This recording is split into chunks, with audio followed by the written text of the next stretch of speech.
Hello मैत्रिणींनो, आपल्या सर्वांची आवडती मालिका तू ही रे माझा मितवा या मालिकेच्या आजच्या रविवार 14 डिसेंबरच्या एपिसोडमध्ये खरंच लय लय लय भारी ट्विस्ट आलाय. मग नेमकं असं घडलंय तरी काय?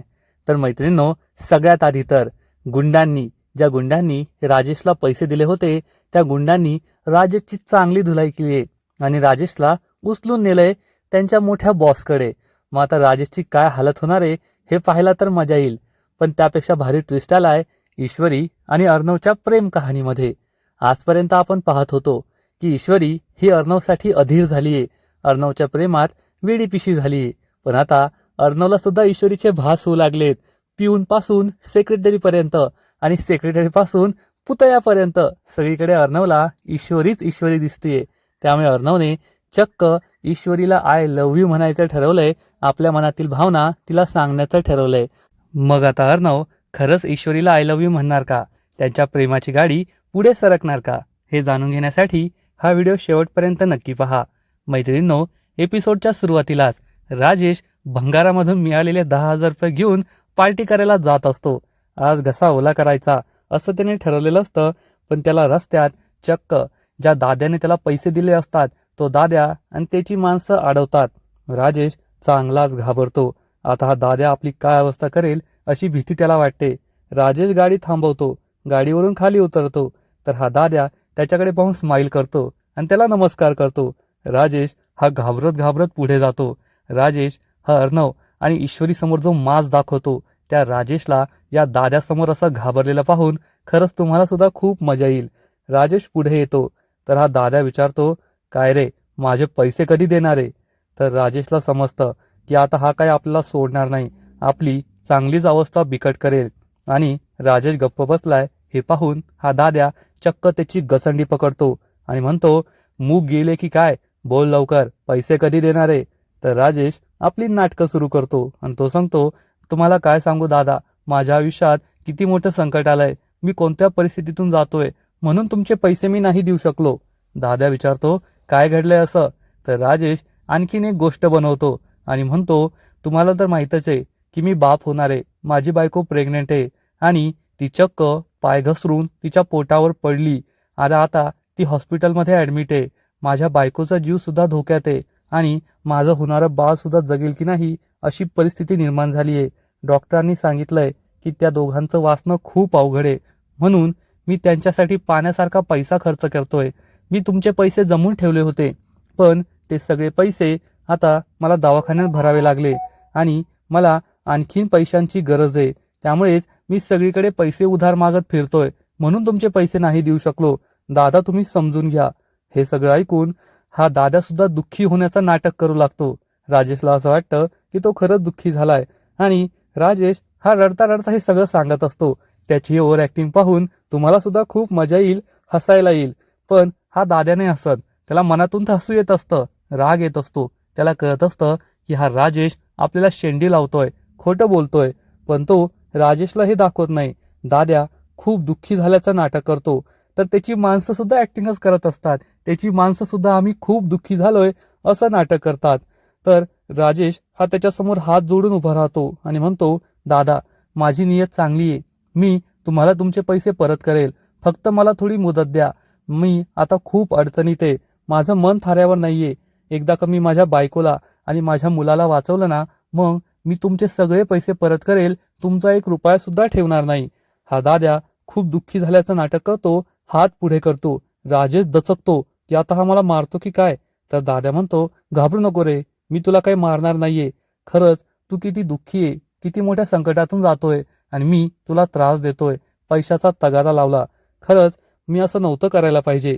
राजेश खूप खुश होतो आणि मनातल्या मनात विचार करतो, ए दाद्या, स्वतःला काय मोठा 30 मार खान समजतो की काय? अख्ख्या जगाला शेंड्या लावतो मी, तुला शेंडी लावणं किती अवघड आहे, असा विचार करून राजेश खूप खुश असतो. तर दुसरीकडे स्वास्तिक फॅशनमध्ये अर्णव त्याच्या केबिनमध्ये बसलेला असतो. एक पिऊन त्याच्यासाठी कॉफी घेऊन येतो आणि ही कॉफी जोरात टेबलवर ठेवतो. पिऊनने जोरात कॉफी आदळली म्हणून अर्णवला खूप राग येतो आणि अर्णव या पिऊनकडे डोळे वटारून पाहतो तर त्याला मोठा धक्काच बसतो. कारण त्याला पिऊन नाही दिसत, तर या पिऊनच्या वेशात चक्क ईश्वरी दिसते. म्हणजे अर्णवला भास सुरू होतात. त्याला सगळीकडे जळी स्थळी पाताळी फक्त ईश्वरीच दिसत असते. तो ईश्वरीकडे पाहतो आणि विचारतो, तू येथे कशी? तर हा पिऊन नाही तर ईश्वरी त्याच्याशी बोलायला लागते. अर्णवचा भास सुरूच राहतो. ईश्वरी त्याला म्हणते, म्हणजे आता मी तुम्हाला येथे आल्यावर सुद्धा प्रॉब्लेम आहे का? सर, तुम्हाला तुमच्या मनातलं मला सांगायचं नाहीये, मनातलं प्रेम व्यक्त करायचं नाहीये, म्हणून तुम्ही ऑफिसला निघून आला, माझ्यापासून दूर आला आणि आता मी तुमच्या ऑफिसमध्ये आले तर तुम्हाला त्याचा पण प्रॉब्लेम आहे. तुम्ही मला विचारताय येथे का आली? सर, तुम्हाला माहिती ना माझं तुमच्यावर प्रेम आहे. माझ्या मनातल्या भावना मी व्यक्त केलात, मी त्या क्षणाक्षणाला दाखवते. तुम्हाला कळून चुकलंय की मला तुम्ही आवडता, माझं तुमच्यावर प्रेम आहे. पण तुम्ही नका सांगू बरं का, तुम्ही तुमच्या मनातील भावना नका व्यक्त करू. तुम्ही असं मनात दडून ठेवा, स्वतःचं प्रेम लपवून ठेवा. तुम्ही एवढ्या मोठ्या मोठ्या डील करता, देश विदेशातील लोकांशी डील करता, बोलता, पण स्वतःच्या हक्काच्या बायकोला स्वतःच्या मनातील भावना नाही तुम्हाला सांगतायत, आय लव्ह यू नाही म्हणतायत. ईश्वरी अर्णवला जाब विचारते, सर, आपली गाडी ही मैत्रीच्या स्टेशनच्या पुढे कधी जाणार आहे? तुम्ही मला कधी सांगणार आहे की तुमचं माझ्यावर प्रेम आहे? सर बोला ना, सर बोला ना. असं म्हणून ईश्वरी ही अर्णवला आय लव्ह यू म्हणण्यासाठी सांगत असते, मनातील भावना म्हणण्यासाठी सांगत असते. तर अर्णव हा विचारात दंग होतो की आता काय करायचं, ईश्वरीला मनातील भावना कशा सांगायच्या. ईश्वरी ही दुसऱ्या बाजूने जाते आणि म्हणते, सर, कसला विचार करताय? अर्णव दचकून तिच्याकडे पाहतो की ही इकडे कधी आली. अर्णवला कळतच नाही ईश्वरीला काय उत्तर द्यायचं. तर ईश्वरी ही त्याला पुन्हा पुन्हा म्हणत असते, सर बोला ना, बोला ना सर, काय हवंय तुम्हाला? तुम्ही कधी बोलणार I love you? I love you बोलण्यासाठी तुम्हाला काय हवंय, काय हवंय? तेवढ्यात हा पिऊन पुन्हा एकदा अवतरतो. अर्णवचा भास तुटतो. हा पिऊन त्याला विचारत असतो, सर आणखीन काय हवंय, काय हवंय, काय हवंय? अर्णवला समजतं हा त्याचा भास होता. तो पिऊनला म्हणतो, नाही नाही, मला काही नकोय, आणि हा पिऊन तेथून निघून जातो. अर्णव विचार करतो, मला ईश्वरीचे भास का होताय? मला सगळीकडेच ईश्वरी का दिसतीये? मी खरंच तिच्या प्रेमात वेडा झालोय काय, असं त्याला वाटतं. आणि त्याच वेळेस अर्णवची सेक्रेटरी, सर आत येऊ का, असं म्हणून दार वाजवते. अर्णव हो म्हणतो. ही सेक्रेटरी आतमध्ये येते, पण अर्णवला या सेक्रेटरीमध्ये सुद्धा ईश्वरीच दिसते. आणि ही सेक्रेटरी म्हणते, सर ही फाईल घ्या. अर्णवला ईश्वरीच दिसते. त्याला वाटतं ईश्वरीच म्हणालीये की ही फाईल घ्या. अर्णव विचारतो, ही कसली फाईल आहे? तर ईश्वरी त्याला म्हणते, आता तुम्ही ही फाईलच पहा, कारण तुम्हाला तर तुमच्या मनातलं सांगता येत नाही. मग तुम्ही ही फाईल चेक करा, या फाईलमधले डिझाईन अप्रूव्ह करा, या फाईलमधले प्रोडक्ट्स अप्रूव्ह करा, नवीन नवीन डिझाईन कपडे अप्रूव्ह करा. पण तुम्हाला तुमच्या मनातलं तर काही सांगता येत नाही, त्यामुळे मनातलं सांगू नका. तुमच्या मनातलं माझ्याबद्दलचं जे प्रेम आहे ते अप्रूव्ह करू नका. तुम्ही फक्त काम काम आणि कामच करत राहा. तुम्हाला ईश्वरीला मनातलं प्रेम सांगायचंच नाहीये, तिला बायको म्हणून मानायचंच नाहीये, त्यामुळे तुम्ही फक्त हेच करत बसा. असं म्हणून ती अर्णववर खूप ओरडते. अर्णवला समजतच नाही की हे सगळं काय चाललंय. मला सगळीकडे ईश्वरीच का दिसतीये, ईश्वरीचेच भास का होताय. ईश्वरी मात्र अर्णववर फुल फायरिंग करत असते. अर्णववर तिचं खूप प्रेम आहे, पण अर्णव आपल्या मनातील भावना व्यक्त करत नाहीये, त्यामुळे ईश्वरीला त्याचा खूप राग आलेला असतो. आणि खरोखरच्या आयुष्यात ईश्वरी जशी त्याच्यावर चिडलीये, जशी ओरडतीये, तशीच या भासात, या स्वप्नात सुद्धा ओरडत असते आणि म्हणते, अहो सर बोला ना, सांगा ना, तुमचं माझ्यावर किती प्रेम आहे? आपल्या प्रेमाची गाडी मैत्रीच्या स्टेशनच्या पलीकडे कधी जाणार आहे? कधी तुम्ही मला आय लव्ह यू म्हणणार आहे? कधी आपल्या संसाराला सुरुवात होणार आहे? कधी आपल्या प्रपंचाला सुरुवात होणार आहे? सर बोला ना, आता मी खूप कंटाळली आहे. तुमचा नेमका प्रॉब्लेम तरी काय? काय प्रॉब्लेम आहे तुमचा? काय प्रॉब्लेम आहे तुमचा? अर्णवला काय उत्तर द्यावं ते समजतच नाही. आणि त्याच वेळेस त्याचा हा दुसरा भास सुद्धा संपतो आणि ही सेक्रेटरी अर्णवला विचारत असते, सर काहीतरी बोला ना, या फाईलमध्ये काही प्रॉब्लेम आहे का? काय प्रॉब्लेम आहे, काय प्रॉब्लेम आहे? अर्णवला समजतं हा तर माझा भास होता. तो सेक्रेटरीला म्हणतो, नाही नाही, काही प्रॉब्लेम नाहीये, तू जा इथून. ही सेक्रेटरी तिथून निघून जाते. अर्णव विचार करतो, हे मला काय होतंय, मला हे भास का होताय? अर्णवच्या मागे एक पुतळा ठेवलेला असतो आणि या पुतळ्यामध्ये सुद्धा ईश्वरी अवतरते. अर्णवला या पुतळ्यात ईश्वरी दिसायला लागते आणि ईश्वरी त्याला म्हणते, सर. अर्णव मागे वळून पाहतो तर या पुतळ्याची ईश्वरी झालेली असते, त्यामुळे त्याला मोठा धक्काच बसतो. ईश्वरी त्याला विचारते, सर बोला ना, कधी तुम्ही तुमच्या मनातल्या भावना व्यक्त करणार आहे? मी तर तुम्हाला सगळं सांगितलंय. माझ्या वागण्या बोलण्यातून तुम्हाला कळतंय ना की माझं तुमच्यावर किती प्रेम आहे. मग तुम्ही काहीतरी दाखवा, काहीतरी बोला. आणि सर, काळ कितीही पुढे गेला असला, मुली या मुलांच्या खांद्याला खांदा लावून त्यांच्या पुढे निघून गेल्या ना, तरी सुद्धा प्रेमाच्या बाबतीत मुलानेच पुढाकार घ्यायचा असतो. मुलाने स्वतःचं प्रेम व्यक्त करायचं असतं. मी नाही प्रेम व्यक्त करणार, आधी तुम्ही प्रेम व्यक्त करायचं आणि मग मी आय लव्ह यू टू म्हणणार. तुम्ही आधी आय लव्ह यू तरी म्हणा ना सर, तुम्ही कधी सांगणार आहे? असं म्हणून ती अर्णवला पुन्हा पुन्हा जाब विचारते.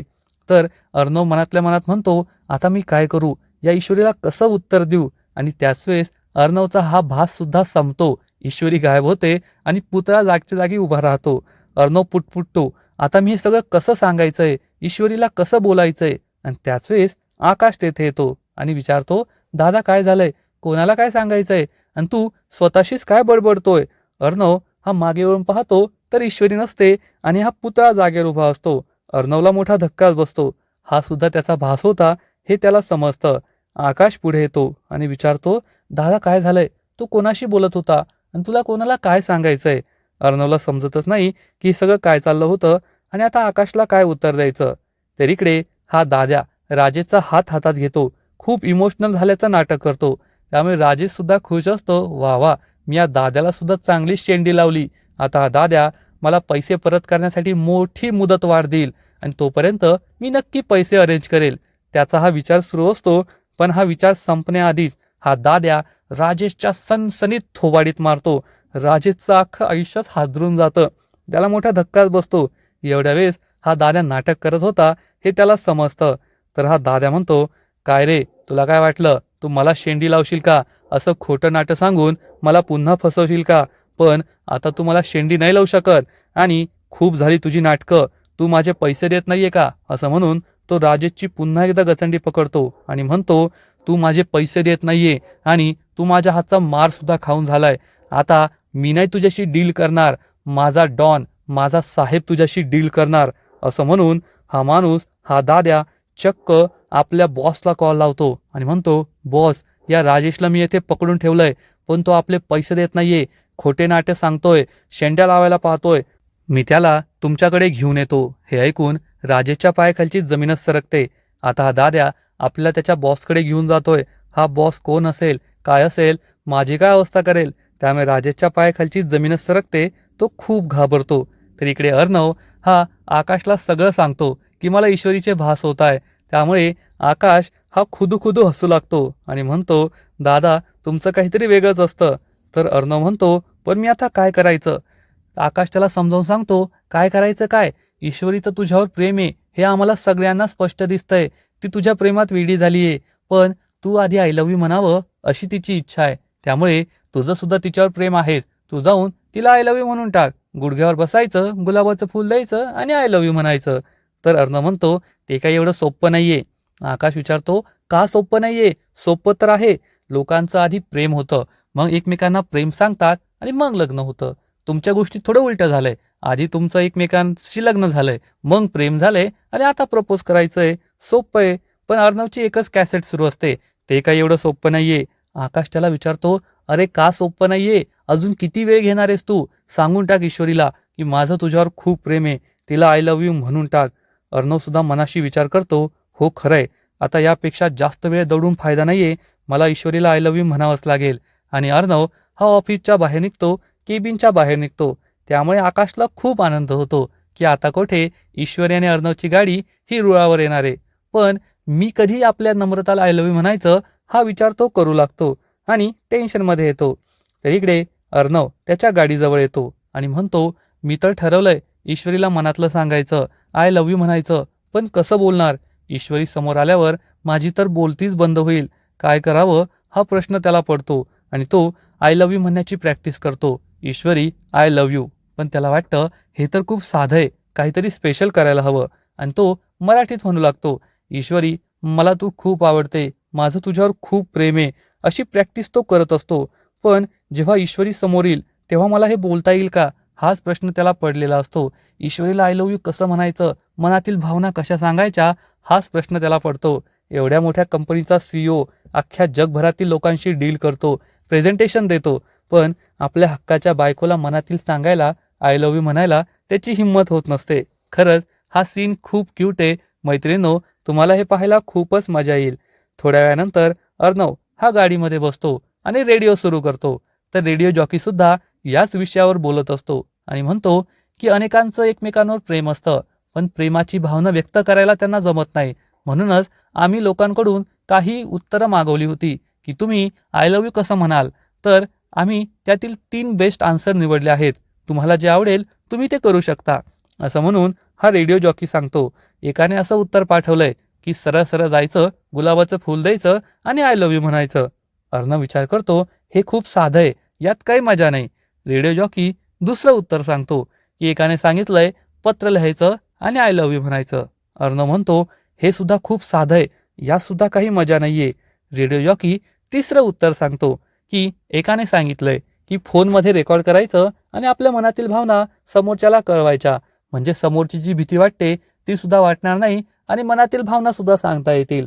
अर्णवला ही आयडिया खूप आवडते आणि मी ईश्वरीला असंच आय लव्ह यू म्हणेल हे विचार करून तो ईश्वरीला एक व्हॉइस मेसेज पाठवतो. ईश्वरी, लवकरात लवकर मला भेटायला ये, मला तुला भेटायचंय.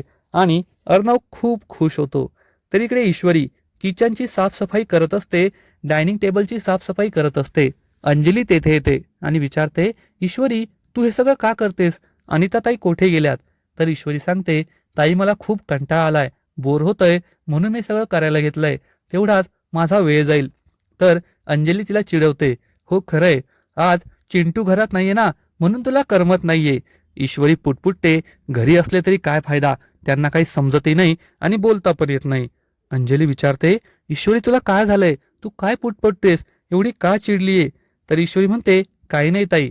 तेवढ्यात ईश्वरीला अर्णवचा मेसेज ऐकू येतो की ईश्वरी लवकरात लवकर ऑफिसला ये, मला तुला भेटायचंय. ईश्वरी विचार करते, आता सरांना माझ्याशी बोलायचं पण नाहीये का? साधा फोन करून नाही सांगू शकत का की ऑफिसला ये? त्याला सुद्धा मेसेज करायचा आहे, म्हणजे त्यांना माझा आवाज ऐकायचा नाहीये आणि माझ्याशी बोलायचं पण नाहीये. अंजली विचारते, काय झालं ईश्वरी, काय पुटपुटतेस? ईश्वरी तिला झालेला सगळा प्रकार सांगते. अंजली तिला समजावून सांगते, अर्णवला तुला एखादा सरप्राईज द्यायचं असेल म्हणून त्याने फोन नाही केला, त्याला तुला काहीतरी बेस्ट गिफ्ट द्यायचं असेल म्हणून तुला ऑफिसला बोलवलंय. हे ऐकून ईश्वरीला सुद्धा खूप आनंद होतो. तिला वाटतं नक्कीच असं असेल आणि ती रेडी व्हायला जाते. तेवढ्यात मामी तेथे येते आणि विचारते, अंजली काय झालं, जावई बापूंचा कॉल आला होता का, त्यांना माझी संदूक भेटली का? अंजली म्हणते, मामी मी त्यांना कॉल करून विचारते. अंजली राजेशला फोन करते, पण दादाच्या ताब्यात असलेल्या राजेशचा फोन स्विच ऑफ असतो, म्हणून त्याचा फोनच लागत नाही. अंजली सांगते, मामी त्यांचा फोन स्विच ऑफ लागतोय. तर मामी म्हणते, पुन्हा पुन्हा फोन कर, ती संदूक माझ्यासाठी खूप महत्वाची आहे. अंजली सांगते, मामी डोंट वरी, मी त्यांना कॉल करेल, आता त्यांचा फोन स्विच ऑफ आहे, तुझी संदूक नक्की भेटेल. असं म्हणून अंजली रूममध्ये निघून जाते. मामी चिडून म्हणते, कशाचं डोंबल्याचं डोंट वरी, येथे ती संदूक नाही भेटली तर मी अर्णव आणि ईश्वरीचं आयुष्य कसं बर्बाद करणार, मला वरी करावीच लागेल. म्हणून मामी खूप टेन्शनमध्ये असते.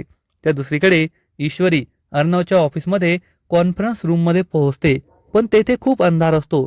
ईश्वरी विचार करते, अर्णव सरांनी तर मला येथेच बोलवलंय, पण येथे किती अंधार आहे. ईश्वरी पुढे येते. तेवढ्यात तिच्यावर एक फोकस लाईट येतो आणि ईश्वरी विचार करते, खरंच अंजली ताई म्हणाल्या होत्या की अर्णव सर मला काही सरप्राईज देणार आहे, याचा अर्थ त्यांनी मला सरप्राईज द्यायचं ठरवलंय. अर्णव सरांचं काय सरप्राईज असेल हा विचार करून ईश्वरी खूप खुश होते, चांगलीच एक्सायटेड असते. मैत्रिणींनो, खरंच आजचा एपिसोड खूप भारी होता. सगळ्यात भारी तर राजेची जी धुलाई झालीये ती पाहायला मजा आली आणि त्यानंतर अर्णवला ईश्वरीचे जे काही भात झाले तो तर सीन खूप कॉमेडी होता, कारण ईश्वरीने अर्णववर खूप फायरिंग केली आहे. मग पिऊन बनून, सेक्रेटरी बनून, पुतळा बनून तिची फायरिंग आणि अर्णवचं कन्फ्यूज होणं हे सगळं पाहायला खूप मजा आली, एवढं मात्र नक्की. आजचा एपिसोड तर भारी होता, पण तू ही रे माझा मितवा या मालिकेचा पुढचा एपिसोड आणखीन भारी असणार आहे, कारण अर्णव हा ईश्वरीला चक्क आय लव्ह यू म्हणणारे, आपल्या मनातील भावना व्यक्त करणारे. पुढील एपिसोडमध्ये आपण पाहू की ईश्वरीला कॉन्फरन्स रूममध्ये एक चिठ्ठी भेटणार, ज्यात लिहिलेलं असेल, मिस इंदोर स्पीकर ऑन कर. आणि हे वाचल्यानंतर ईश्वरी स्पीकर ऑन करणार.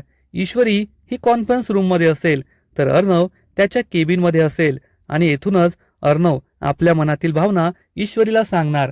तो ईश्वरीला म्हणेल, ईश्वरी आपलं बॅकग्राऊंड खूप वेगळं आहे, आपण दोघे एकमेकांपासून खूप वेगळे आहोत. पण हे सगळं ऐकून ईश्वरी खूप दुःखी होईल, तिच्या डोळ्यात पाणी येईल. आता नेमकं काय घडलंय? अर्णवचे एवढेच 2 वाक्य ऐकून अर्णव आपल्याला आपल्यापासून वेगळं म्हणतोय, तुझ्यात आणि माझ्यात कधीच प्रेम होऊ शकत नाही असं म्हणतोय, की अर्णव आपल्यावर चिडतोय हे सगळं ईश्वरीला कळलंय. अर्णव पुढे काय म्हणाला की ईश्वरी माझं तुझ्यावर प्रेम आहे हे तर आपल्याला पुढील एपिसोडमध्येच पाहायला मिळणार आहे. पण अर्णव जे काही बोलला त्यामुळे ईश्वरीच्या डोळ्यात पाणी येईल. आता हे दुःखाचे अश्रू आहे एकदम आनंदाचे अश्रू आहे हे तर आपल्या पुढच्या एपिसोडमध्येच कळणार आहे. कारण अर्णवने जे काही सांगितलंय त्यानंतर ईश्वरी रागारागाने त्याच्या केबिनमध्ये जाणार. तिच्या चेहऱ्यावर खूप राग दिसत असेल. मग ईश्वरीने त्याचं बोलणं अर्धवटच ऐकलंय का की पूर्ण ऐकलंय? ईश्वरी ही आनंदाने त्याच्या रूममध्ये गेलीये की दुःखी होऊन त्याच्या रूममध्ये गेलीये? हे सगळं पाहणं खूपच इंटरेस्टिंग असणार आहे. तर मैत्रिणींनो, तुम्ही सुद्धा आजचा एपिसोड एन्जॉय केला ना? आणि पुढील एपिसोड पाहण्यासाठी तुम्ही एक्सायटेड आहात ना? नक्कीच कमेंट करून सांगा. आणि तू ही रे माझा मितवा या मालिकेचे असेच नवीन नवीन अपडेट्स सर्वात आधी जाणून घेण्यासाठी व्हिडिओला लाईक करा, शेअर करा, चॅनलला सबस्क्राईब करून बेल आयकॉनवर क्लिक करा. म्हणजे या मालिकेचे नवीन नवीन अपडेट्स, नवीन नवीन एपिसोड तुम्हाला सर्वात आधी पाहायला मिळतील. खूप खूप खूप धन्यवाद.